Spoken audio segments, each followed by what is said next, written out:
To those treading the path behind us, Napoleon Hill once said, and I quote, "Cherish your visions and your dreams, as they are the children of your soul, the blueprints of your ultimate achievements. In your pursuit of excellence, you will encounter subtle discouragements from different cadres within and outside the walls of the medical profession. Let your commitment to competence and excellence be unwavering, and always remember, you had a purpose before anyone had an opinion."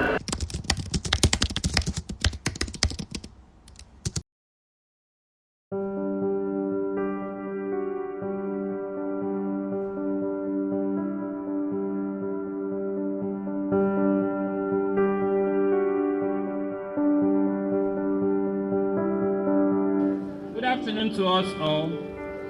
Apparently, we are all here to celebrate with someone, a relative, a son, a daughter, a sibling, or a friend. So just walk with me as I give you an insight into the story of stars, the journey to the promised land on becoming a doctor. The Vice Chancellor, the Deputy Vice Chancellor Administration, the Deputy Vice Chancellor Academics, the Deputy Vice Chancellor Research and Development, the Registrar, the Librarian, the Provost College of Health Sciences, Deputy Provost College of Health Sciences, Emeritus Professors, Medical Elder.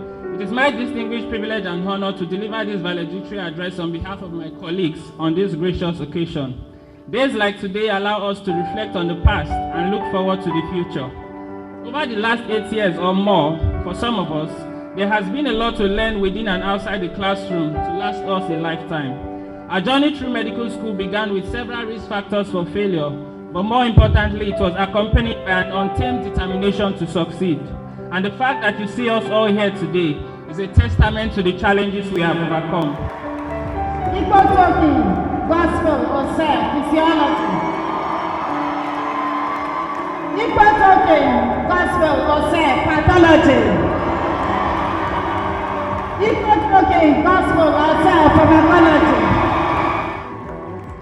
Ikpotokin, AV, gospel on preventive and social medicine. Ikpotokin, gospel on internal medicine. Overall best graduating students in medicine and surgery. Ikpotokin, gospel on that. We had to make necessary adjustments to that vision due to unforeseen circumstances. And this reminds me of the scripture in the Holy Bible that says, "For the vision is yet for an appointed time, but at the end it shall speak and not lie. Though it tarries, wait for it, because it will surely come. It will not tarry." Habakkuk chapter 2 verse 3. We are delighted that our stay here has finally come to an end. And at last, having to give an explanatory answer in response to the question, "When will you graduate?" is now a thing of the past. First year, the genesis of our stay here was an exciting time of our lives, as we were given new privileges and responsibilities. We navigated through the sciences, which were familiar terrains, as well as the general studies courses, and we had a victorious entry into the second year of medical school. By the second year, we proceeded to take on basic medical sciences courses. At this stage, what will be lifelong friendships had started to form. This was also a time to lay a foundation for the journey ahead. Our experiences ranged from getting exposed to medical vocabularies, learning for a few hours what would turn out to be tons of pages in our textbooks, and participating in cadaver dissection sessions. I vividly recall the words of our anatomy lecturer, Professor Peter Oko, who emphasized that medical school is not for the brilliant, but for the hardworking students. We indeed found this to be true. Although that did not matter when he randomly pointed at you to answer a question, as the tone of his voice and his proximity to you would usually send the answers flying off your head. The Part 1 MBBS professional exams came swiftly in the third year, and by the grace of God, we sat for the exams, satisfied the Board of Examiners, and made a record 6 distinctions. Unfortunately, some of our colleagues were withdrawn at this stage, and this was a reminder to us all that we could not afford to rest on our laurels. Upward and forward were the only directions to go. Equipped with spotless and dazzling white coats, new stethoscopes, and other medical accessories, we hit the wards of the teaching hospital in our 4th year. We had an introduction to clinical medicine lecture with the renowned master trainer and professor of pediatrics and child health, Professor Kanu E.O. Nkangineme. This was a bittersweet experience that left us both inspired and doubtful if it was the same brain that had sustained us through our academic pursuit in life that was put to test on that fateful day. My colleagues can attest to that. He passed a succinct message.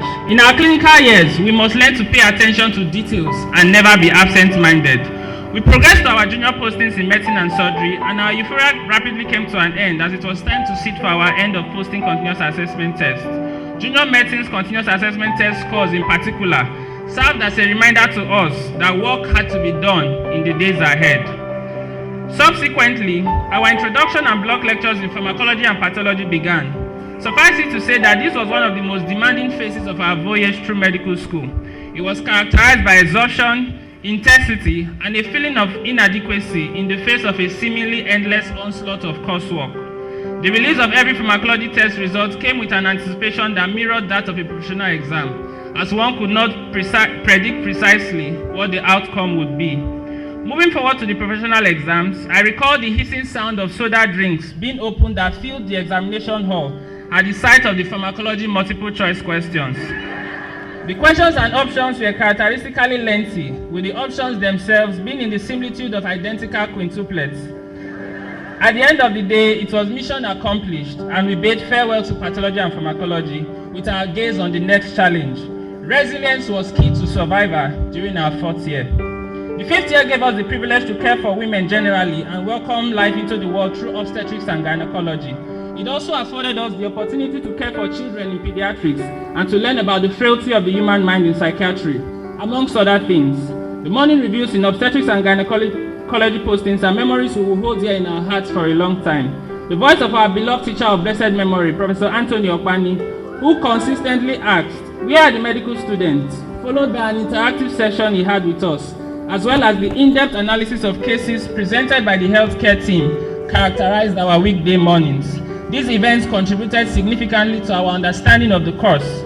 It is also worthy of mention that we produced the Student Union Government Senate President in the person of Dr. Ali Dixon Zuchukwu while we were in our 5th year. Unfortunately, it was at this time that the COVID-19 pandemic, which brought the world to a standstill, began, accompanied by a 9-month ASU strike, which ultimately changed our perceived graduation time yet again from 2021 to 2022. In the 5th year, amongst other things, discipline and endurance were necessities to thrive. While I would love to say that before we knew it, final year was upon us, the reality is that the journey to final year was a long one, 24 months. The final year was for most of us the best period in medical school. However, it was very easy to get carried away and forget that we have not arrived at the promised land. Nevertheless, with the finish line on the horizon, we had to snap back into reality and press on to acquire the prize. With the struggle for a better funding of education being on, we did not escape a final peak too from the Academic Staff Union of Universities a few weeks before our exit from school. As the saying goes, hope deferred make the heart weak. The 8 months that followed were an emotional roller coaster for us all. We returned to the school eventually when the strike was called off. We prepared and sat for our final exams. By the grace of God and the help of our lecturers, who left no stone unturned to ensure we were prepared to excel in our exams and begin our careers, we had a triumphant entry into the promised land. This marked the end of our stay in medical school. None of us would have made it through the challenges of medical school without the help of others. To begin with, let us appreciate our parents, guardians, and loved ones for giving us the gift of education and supporting us in every possible way.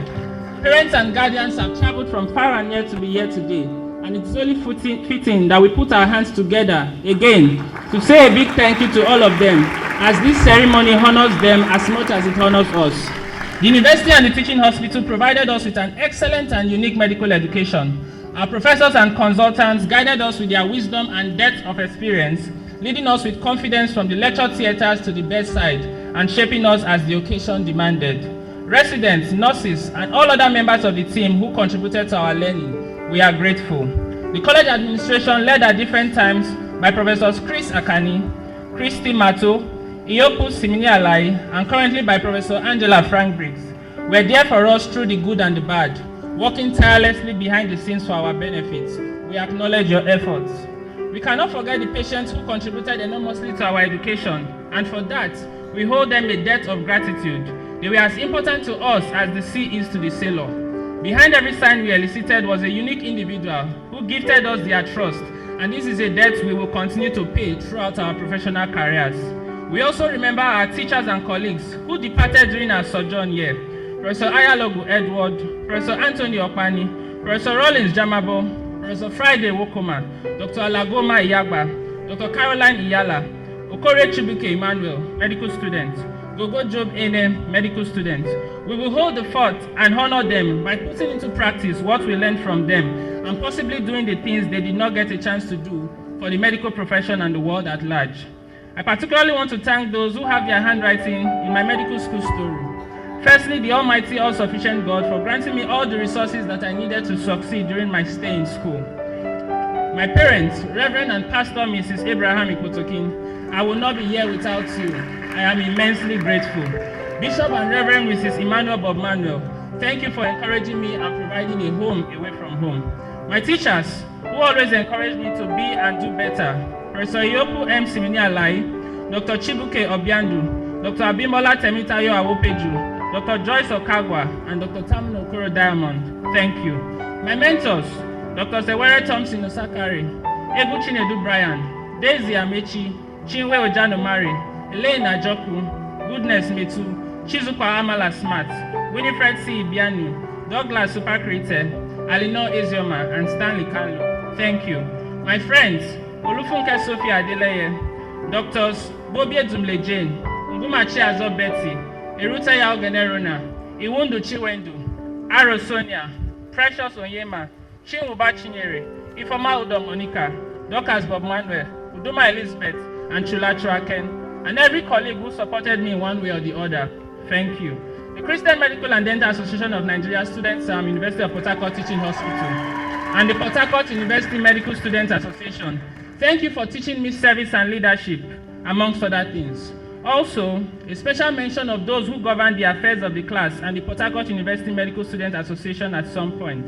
Doctors Itodo Israel, Amakri Nimi, Ike Obioa Otutochukwu, Alozie Inena, Uduakobong Johnson, Ayebe Gideon, Duke Sophia, and Dukori Tangod. Thank you for leading with wisdom. To those treading the path behind us, Napoleon Hill once said, and I quote, "Cherish your visions and your dreams, as they are the children of your soul, the blueprints of your ultimate achievements. In your pursuit of excellence, you will encounter subtle discouragements from different cadres within and outside the walls of the medical profession. Let your commitment to competence and excellence be unwavering, and always remember, you had a purpose before anyone had an opinion." A day like this is not one to be intimidated by our accomplishments. And just so you know, we had our share of not so good days, and they formed part of the refining process that led us here. We have done our bit, and our footprints are left on the sands of time. Endeavor to continue from where we stopped, and aspire to be and to do better. Remember, this degree is not gifted, it is earned. Give nothing short of your best.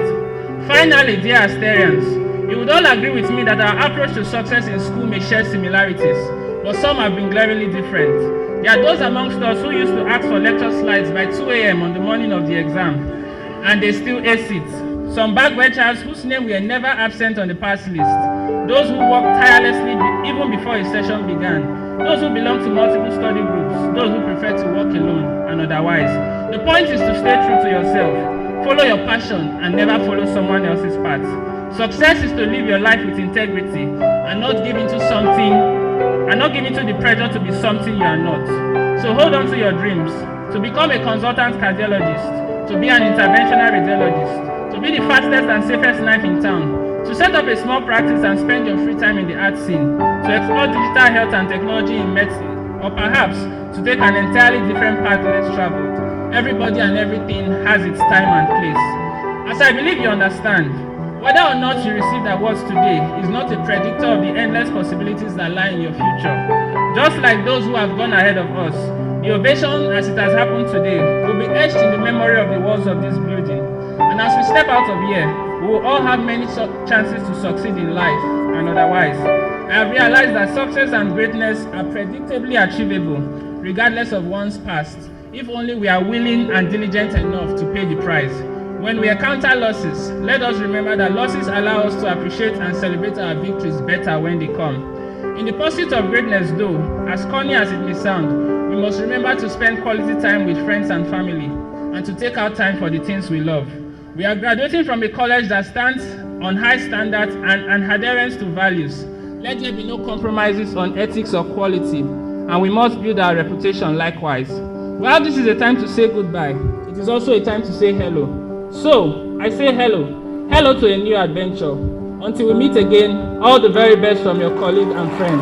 Congratulations and shine on. Thank you.